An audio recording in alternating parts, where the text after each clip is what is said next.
Welcome to the New World Order Showcase Podcast. Your host, Jill Hart, the Coach's Alchemist. Couldn't be more excited to have you join us today.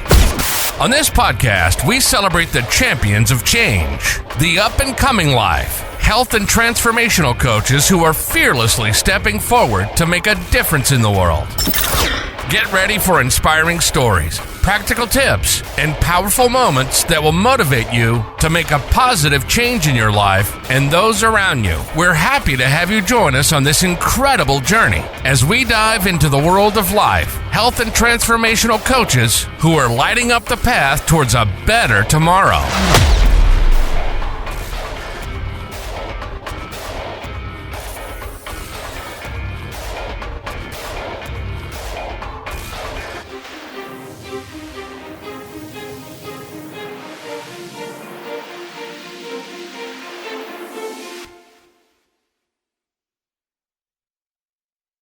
Welcome to the New World Order Showcase Podcast. Today we're talking with Georgia Fitzgerald.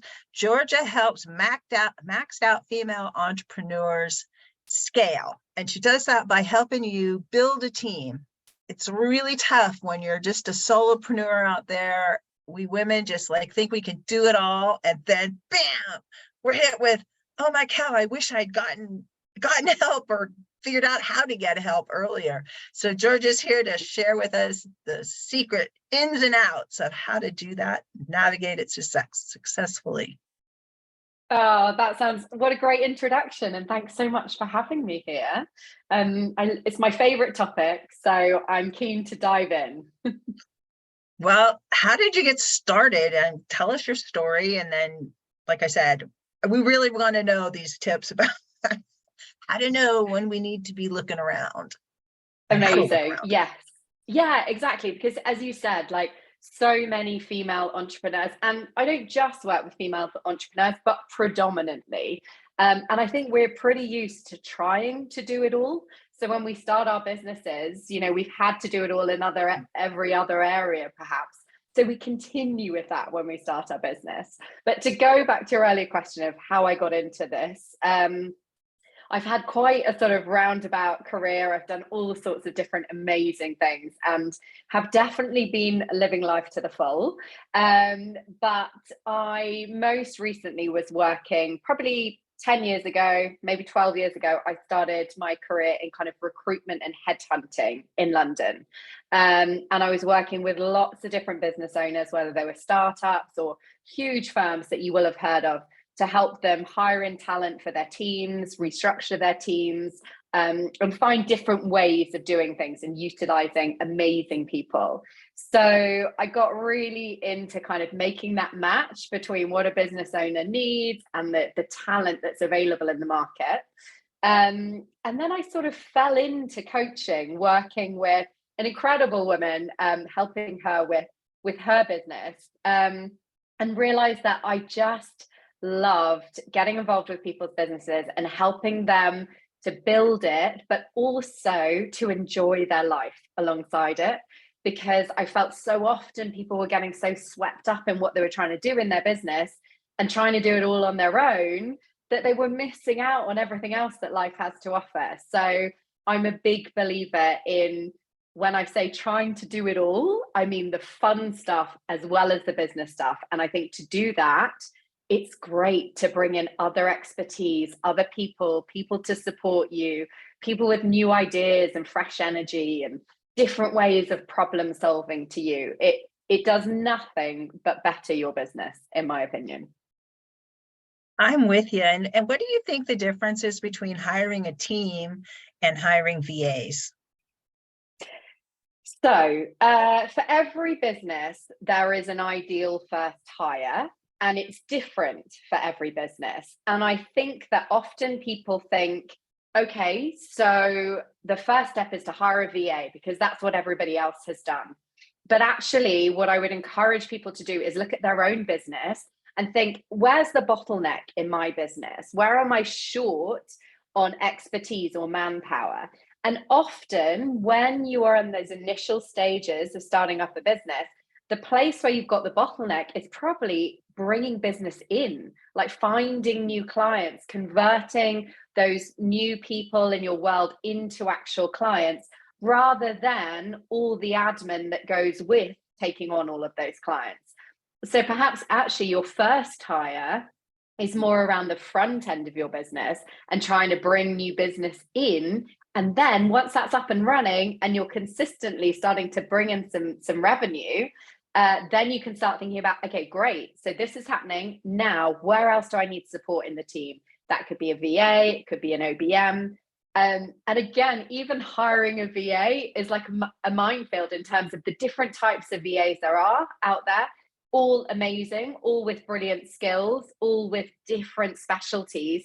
And you've got to match what you're missing with what that VA is offering. So what I mean by that is I am someone that is very much a big picture thinker.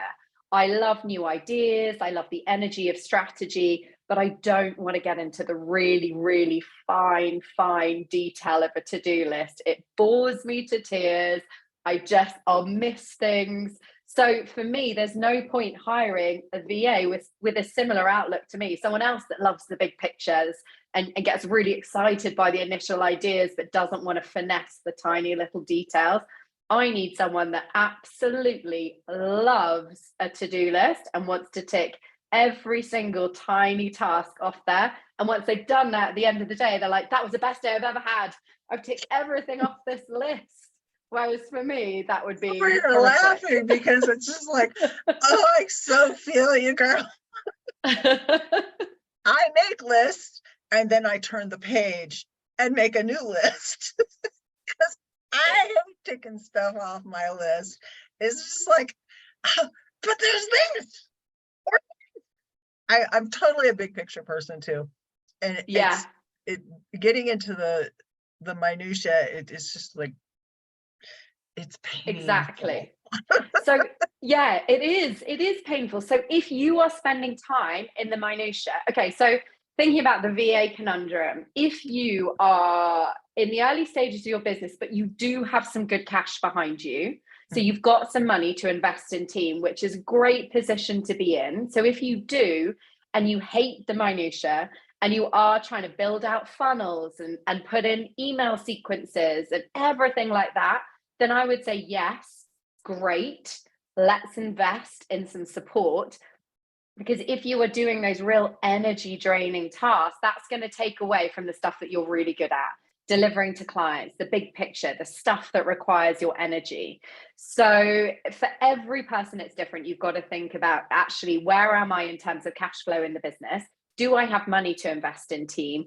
If I can only invest in one team member rather than kind of VA and perhaps lead generation, which is the most important in my business right now? And I'm not saying that you're not going to get to the point of the rest of the team, but it's looking at, okay, right now, what do I need? And that first hire might be a project-based hire. It might just be for 2 months while you get yourself into a position where the business has now reached another phase and you can say, great, we've reached phase 2. So now we're looking at a team that looks like X, Y, or Z.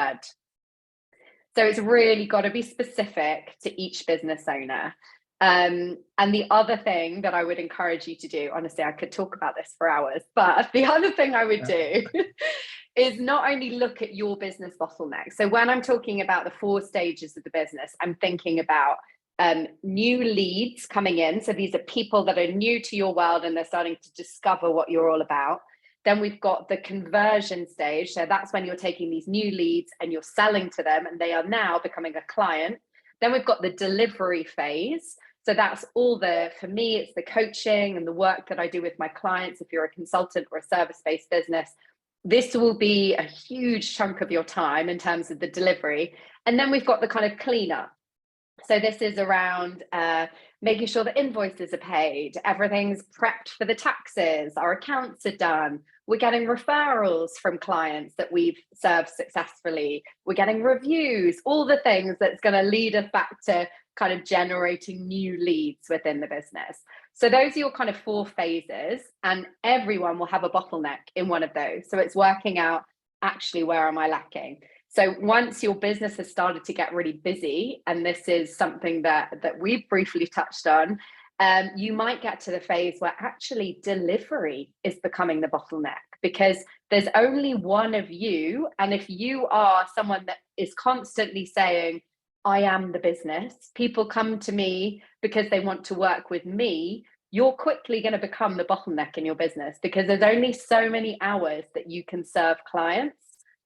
And this is one that's tricky for people to get past. And this is an area that I really help people understand. Yes, there's only one of you, but there are lots of other really talented and experienced people with all sorts of great skills to offer. Who could you bring in that would complement what you're currently offering your clients? And how could we make that look for them?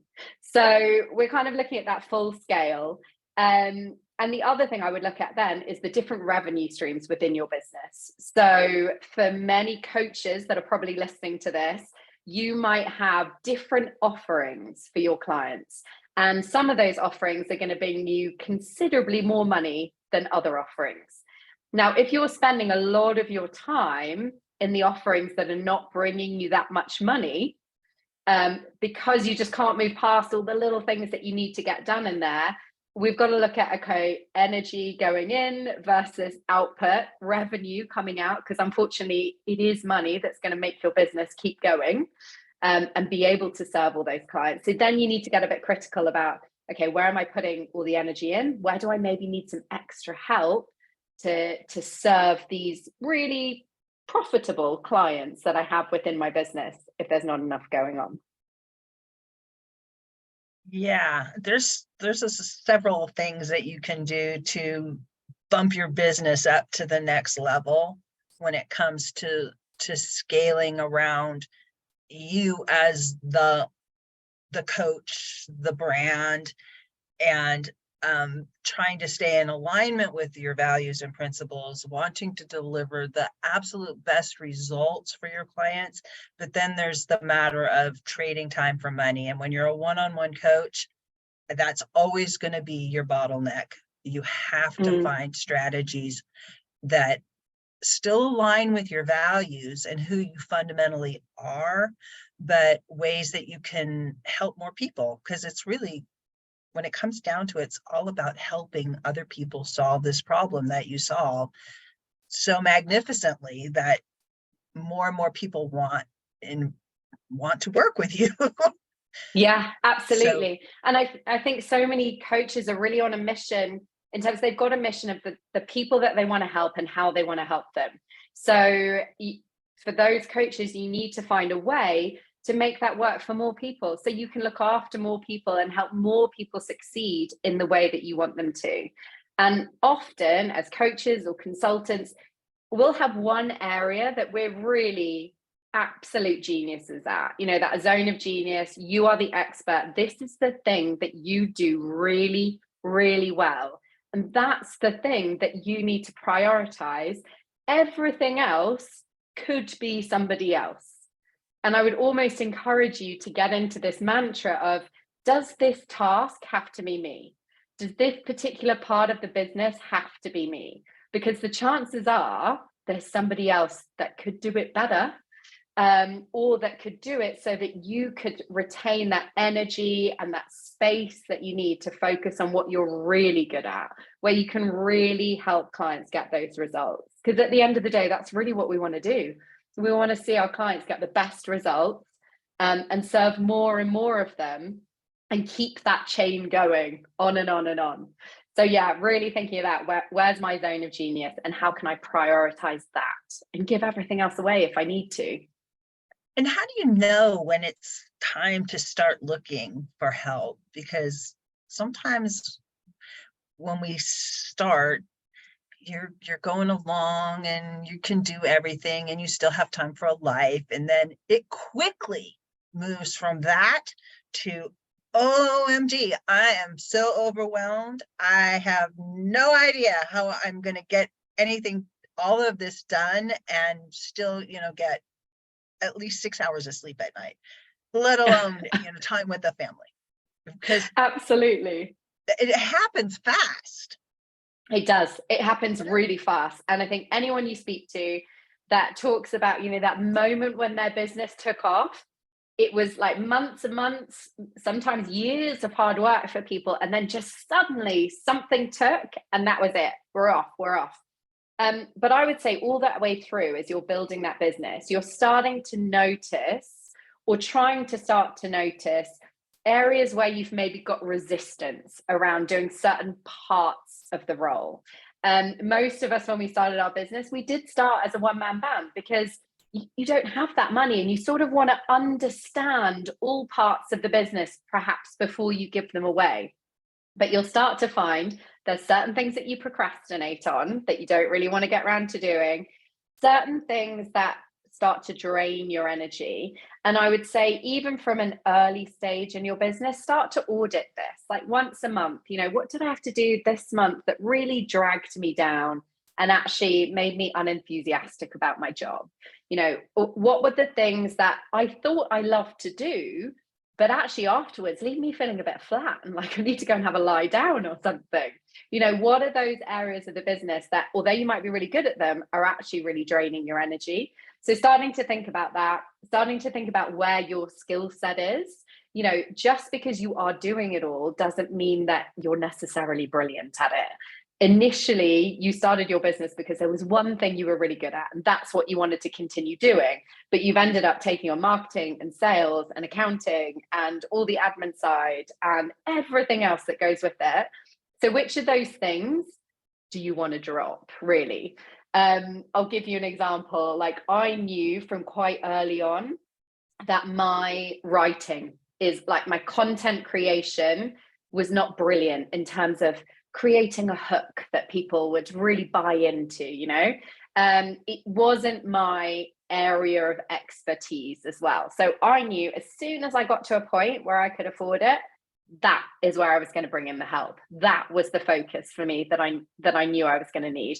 And potentially it might be a short-term project to actually just build a few tools for me, like an email sequence, a couple of Facebook ads if I was choosing to do that, or rewriting a sales page, just enough to get me off the ground and ticking over, and then eventually bring in perhaps a full-time copywriter to the team, or somebody that I could hand many more projects to. But it's thinking, okay, I know that I am going to get busy. So when I do, who do I think will be my first team member? And what would I like to be giving to them? Because as you start to think about that, you start to get a clearer picture of who that person will be. And the universe is amazing. You will often then meet that person just at the time when it's all coming together. I got a brilliant story about a client the other day. She had got to that point where she was maxed out, really busy, needed to hire, but hadn't actually had the time to sit down and think, well, who do I need? Like, where are my gaps? What do I need? So we spent, 45 minutes talking it through, seeing where are the holes? What do you need? Well, I need someone who's an absolute whiz at this, and they love doing this, and this and the other. Amazing, and they just need to be super authentic and really on the same vibe as me. And then she went to a festival the next week, and the whole premise of the festival was about authenticity and being intuitive. And there she met this person who sort of opened with, well, I do X, Y, and Z, and I absolutely love doing this, that, and the other. And she was like, oh my gosh, this is my person. This is the person I was looking for, that I didn't know I was looking for, but now there they are. So really trying to think those things through, and that person will appear in front of you. Not always as simply as that, but you can then start to really look for them and solutions to that problem. Tips for people who are looking for their person? I would imagine that first you need to identify what areas that you want help with. That yes, it's like so often you're like, I know I need help, but I have no idea where to even start to look for help. So the first thing I would do is do a bit of a time audit. So you can do this with an app, or just get a good old fashioned piece of paper, put it on your desk, write down every half hour of the day, and you'll just write down what was the task I was doing in that half hour, and did it give me energy or did it drain me of energy? And if I was going to score myself out of 10, like a report card, how good am I at that task? If 10 out of 10 is this is literally my dream job and no one's ever going to be able to do it better than I can, and 0 is, yeah, potentially it's not my best skill. And then you start sort of actually auditing what's happening in my day, what's draining my energy, and what am I actually not terribly good at, sort of 5 and under. And then you start to get a really clear picture of the tasks that are really not helping you move forward. The same with the to-do list. You could look at your to-do list and think, actually, what are the things that I've been putting off for days now, and they keep just reappearing on the next day's to-do list. That's a really good idea of tasks that are just not really in your skill set, that you don't get into flow. Either they're too easy or they're just not of interest. And those are maybe the things that you want to start thinking about. So we're first looking, we talked earlier about the different bottlenecks. So which area is my bottleneck? Because really we want to hire to fill that first, so that we can actually start to generate some more cash and feel comfortable about having made that hire, because that's a hire that we immediately see the value of if there's already a bottleneck in that area. But then we're also looking at, and we've talked about earlier, like that zone of genius. We want to prioritize working in our best area. So what are the things on my list that take my energy and I'm not terribly good at? And how could I find someone to fill those? And it won't always be the same person. So you might have, okay, I need someone to help me with my social media and to generate leads. And I also need someone to build the funnels that I'm doing within my marketing. And those potentially are 2 quite different jobs, because the social media aspect might be a more creative writing mind, good at design and pulling stuff together. Whereas building the funnels is much more tech heavy, attention to detail, tiny little tasks getting ticked off. So then thinking, okay, what kind of person would do this best? Does that help? It does help. It helps a lot. This whole conversation has just been like so helpful. So on a different kind of tangent to that, where do you find these people? I mean, I think so often it's going to be within your network somewhere. So first, we're getting a really clear idea of what this role is about, how this person is going to help you. But you're also then thinking, why would this person want this role? What is it about this role that's going to be really fun and interesting and work for them? Now, remember, everybody's different. So you might look at the role and think, oh my gosh, like all those tiny little detailed tasks, horrific. But somebody else loves the to-do list. So what are they going to love about this? Is it the fact that they can work great hours around perhaps raising a young family? Or maybe they're just coming back into work after some time out. And this is like a good, 2 hours a day, baby steps back into it. Or perhaps they have another job and this is something that they could do in the evening if they're a really good list maker, in the evening whilst watching Netflix, some extra cash, perhaps they're saving for something. So you want to start thinking about, why would this appeal to someone? And then when you're putting the role out there, you're talking about it in those terms. It's a really interesting role for a born organizer who's looking for 2 hours of extra work a day to fit around childcare, or perhaps you're saving for something special. And I can see this role, going on for the next 6 months. Get in touch and ask some friends to share it within their own networks. It might be that you're looking for social media groups. It might be that you've got a mum's WhatsApp group at school, or you've got a friend who's got a mum's WhatsApp group at school and she can post it in there, and just trying to think slightly outside the box. Like, where would this person be hanging out? Is it someone that I know? What are the key skills they need? And get that message out there. And you'd be surprised how quickly people will start to get in touch, or they'll sort of say to a friend, hey, I saw something and I thought of you because it described this and I know you're looking for that. So what are your thoughts on hiring friends with the eye that eventually it could deteriorate? Because when you hire people, sometimes you have to fire them if they're not a good fit. I think anyone that you hire who's a friend, you have to think long term. what will happen if this doesn't work out? How damaging will that be going forward? Because personally, I probably wouldn't hire a really good friend, because it is very difficult to manage friends, because you've always had an equal partnership. So if you're now asking them to do things that they perhaps don't really want to do, you can start to feel like you're nagging them, and that work chat can come into social time. And it's nice to have a clear boundary between the two.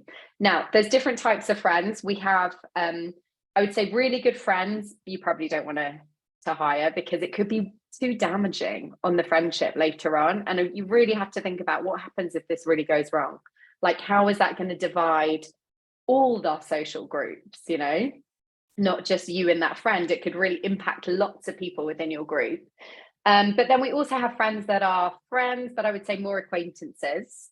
So perhaps you've got a pretty good idea.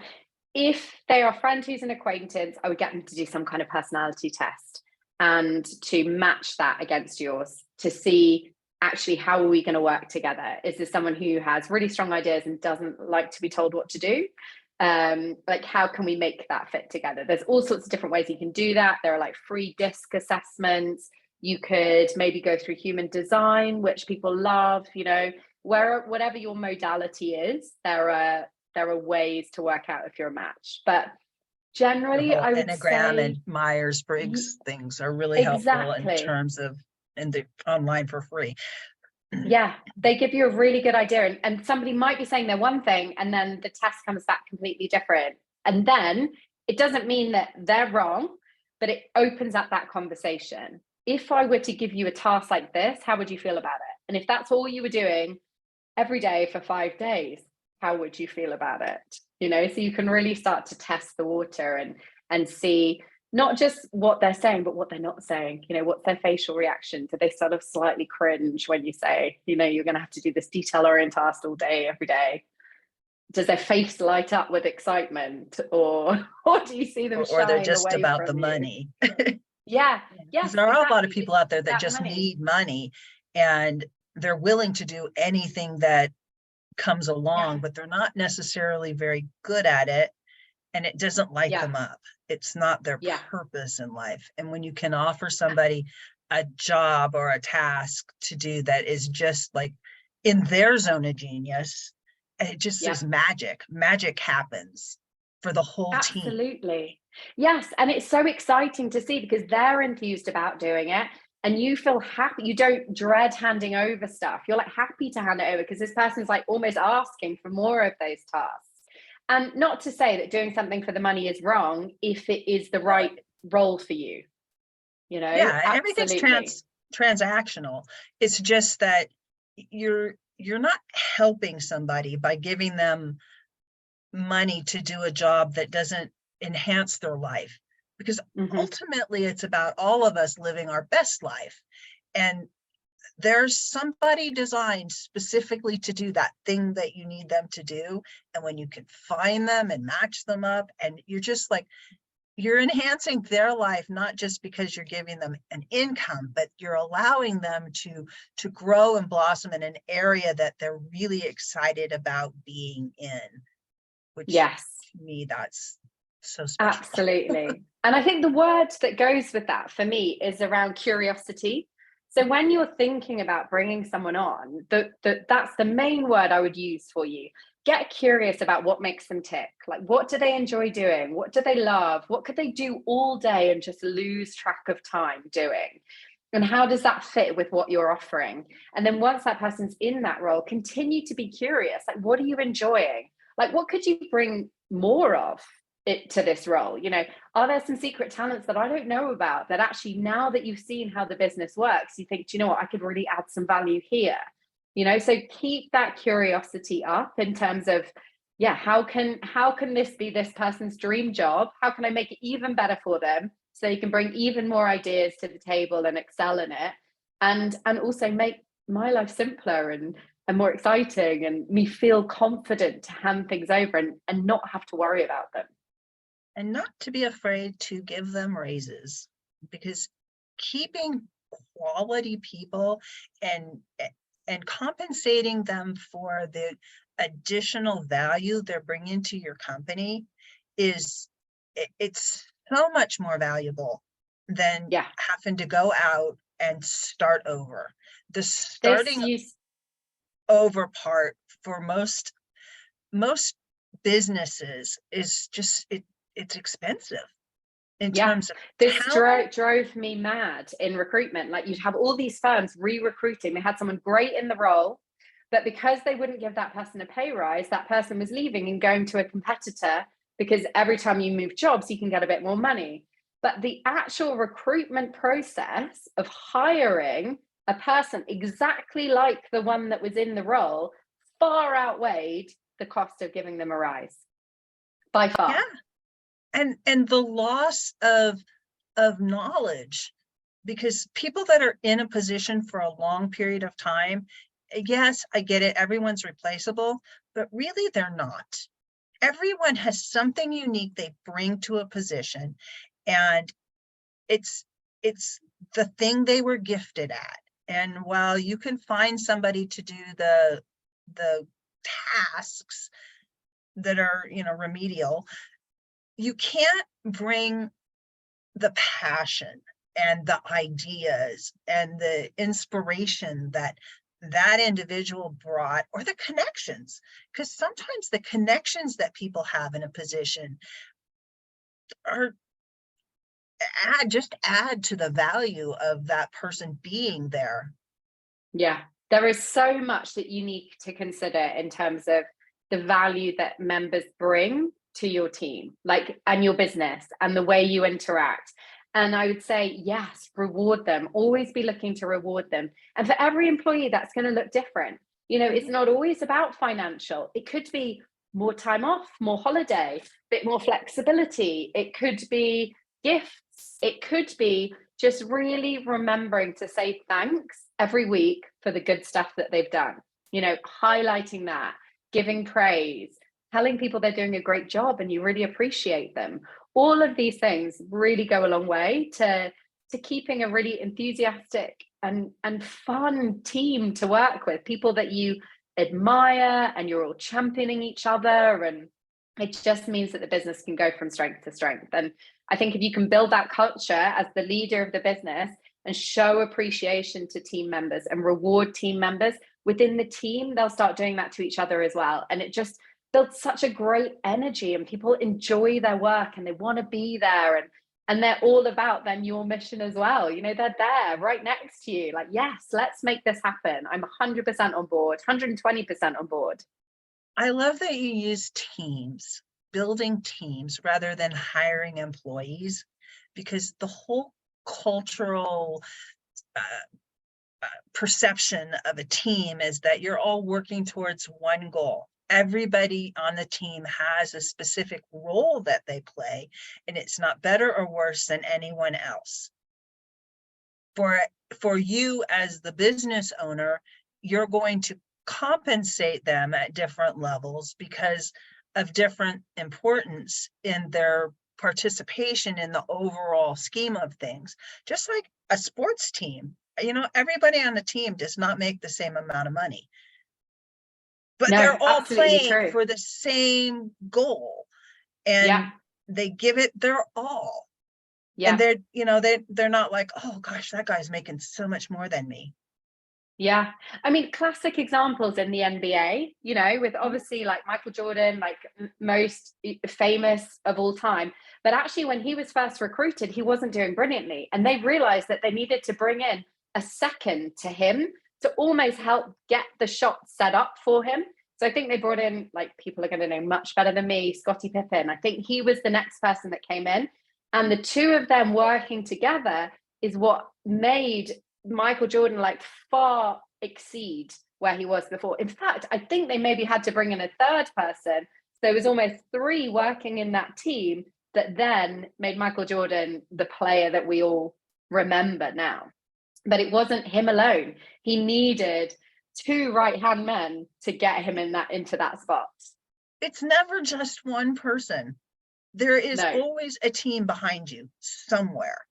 And you may only know that one person. Like Tony Robbins, I remember when Tony Robbins was first getting started, he had that book Ghost written.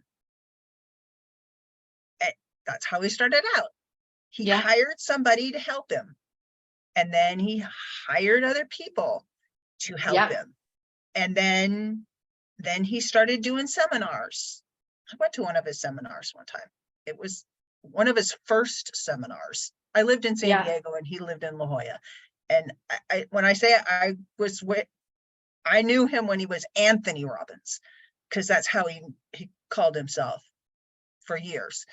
But just to watch him evolve, and now he's like, everybody knows who Tony Robbins is, but everybody didn't start out knowing who he was, and he did build a team, and he's got a huge team now. But everybody who's anybody, you start out by yourself, but unless you bring that team along, you're just going to stay by yourself, and you're not going to get. Absolutely. Like, bring that expertise, bring that energy, bring that driving force, bring the people, like the Robin to your Batman. You know, we want to feel that we're part of a supportive and growing culture, you know, that we're bringing more ideas, more energy, more inspiration into things. But hiring a team doesn't need to be terrifying. It doesn't need to be a full-time team. It could be that you're just hiring in expertise for X number of hours a week, you know, and you know clearly the value that that person is going to bring in. So you feel confident to hire them. You know, my example of somebody that's great at writing hooks or generating leads within the business. If you know that within a month of them working with you, you could probably double the business coming in, then you can more than afford a few hours a week for that person. Just need that first month in advance. But honestly, anyone that's thinking about hiring team, best decision you will ever make. Because yes, there'll be ups and downs. You know, we don't always hire the perfect person, but we need to keep that relationship open and think, okay, how could I change this? Like, what is this person really good at? Where could I utilize their skills? Maybe I put them in slightly the wrong role. They're in the wrong seat. Could I change that? Because so much about them is brilliant. So it's not just kind of hiring and then thinking, well, why aren't they miraculously doing this amazing job? Thinking, actually, how can I help them make the most of this opportunity? Is there something that we need to tweak or a slightly better position that they should be in? Because things evolve, you know, we have to kind of all work together as a team to find our absolute niche in the team. Yeah, I love that so much. So what's the one thing, gosh, there's so much that you want the audience to take away from our discussion? Because I could sit here and talk to you for the next 3 hours. I could as well. Okay, so the one thing I want them to take away is to stop doing it all and to stop feeling like you have to do it alone. You don't. And actually, investing in team, even if in a small way, is going to bring the energy, the expertise, and the enthusiasm in your business forward in leaps and bounds. So think about the bigger picture. What do you want outside of your life? What do you want to be seen as within your business life? And who do you need to bring in to help you make that happen? So awesome. I know you have a lot of help on your website. So tell everybody about all the things that you offer, because you really do offer a lot for free. Oh, I've got all sorts of freebies on this. So there is actually a masterclass that you can go on and watch for free, which is all around the things to think about when you're building your team, looking at that bigger vision and what you want from it. There is a freebie of a hiring checklist. So if you're thinking about hiring, what are all the things you want to make sure you've covered? So you can download one of those for free. There's even a cheat sheet on how to hire your first unicorn employee.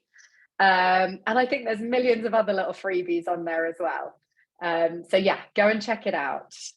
And how do people hire you? And we haven't really talked about like what you do with your people, because you are a coach and you do help people be able to, you say it in your own words.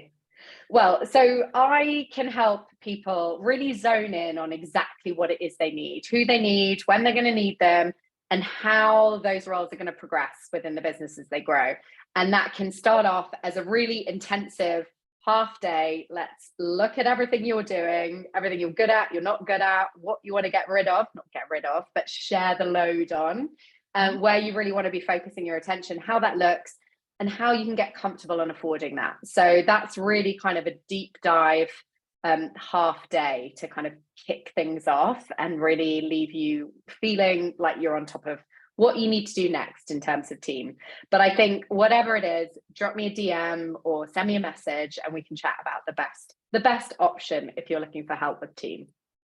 Perfect. And we will put your links in the show notes below. Georgia, it has been a fantastic time chatting with you about scaling, really, and building a team, and just like so many things to think about.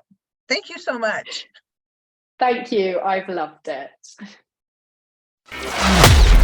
Thank you so much for tuning in to another empowering episode of the You World Order Showcase podcast.